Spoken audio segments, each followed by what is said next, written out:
আসসালামু আলাইকুম আল্লাহ ইব্রান।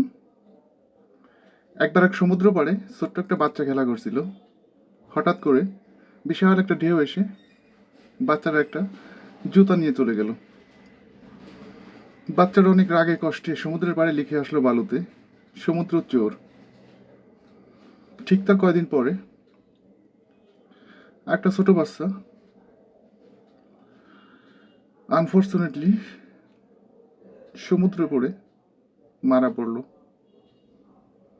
ডেড বডিটা সমুদ্রের পাড়েই ছিল। পরে তার আত্মীয় স্বজনরা আসলো,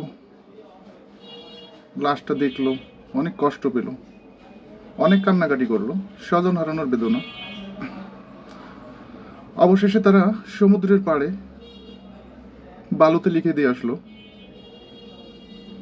সমুদ্র খুনি। ঠিক তার কিছুদিন পর একটা মুরব্বী, একটা বুড়ো দাদু লাঠি বর দিয়ে দিয়ে সমুদ্রের পাড় দিয়ে যাচ্ছিলেন। ঠিক পাশেই বিশাল দামি একটা পাথর পেলেন কুড়িয়ে, এবং তিনি ওটা এনে রাতারাতি বড়লোক হয়ে গেলেন, কোটিপতি হয়ে গেলেন। পরে খুশিতে আরেকদিন ঘুরতে গেলেন ঠিক সেই জায়গায় এবং লিখে দিয়ে আসলেন, সমুদ্রের মন বিশাল, সমুদ্র দানবীর, সমুদ্র খুব ভালো। ব্যাস, তার কিছুদিন পর একদল জেলে ঠিক ওই জায়গাতেই মাছ ধরতে আসছে এবং অনেক মাছ পেল। তারপর একটা জেলে খুব খুশিতে সমুদ্রের বালুতে লিখে দিয়ে আসলো,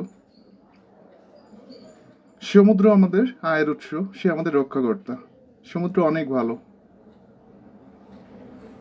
এরপর কি হলো জানেন?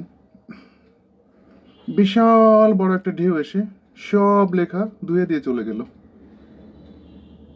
সমুদ্র কিছুই কেয়ার করলো না বা দেখলো না, সে তার আপন মনে আপন গতিতে চলে গেল।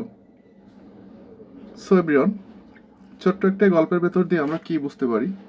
আসলে আমাদের চলতে গেলে অনেক প্রবলেম হবে, অনেক অনেক কথা বলবে। কারো আমরা পরম শত্রু, আবার কারো আমরা পরম মিত্র। সবার কাছে যে আপনার ভালো হতে হবে এরকম কথা নাই। তাই কে কি বললো ওটা আমরা কখনো ভাববো না, দেখবো না। নিজের গতিতে আপন মনে সৎভাবে ইনশাল্লাহ চলতে হবে। আর সবার কাছে যে আমরা প্রিয় পাত্র হতে হবে এরকম কথা নাই, ঠিক আছে? সবার কাছে একটা মানুষ ভালো হতে পারে না, তার মানে এই না যে আপনি উল্টাপাল্টা বলবেন বা তার কাছে আপনি নিজে থেকে ভালো সাজতে যাবেন অথবা কারণ জানতে চাইবেন, কোনো দরকার নাই।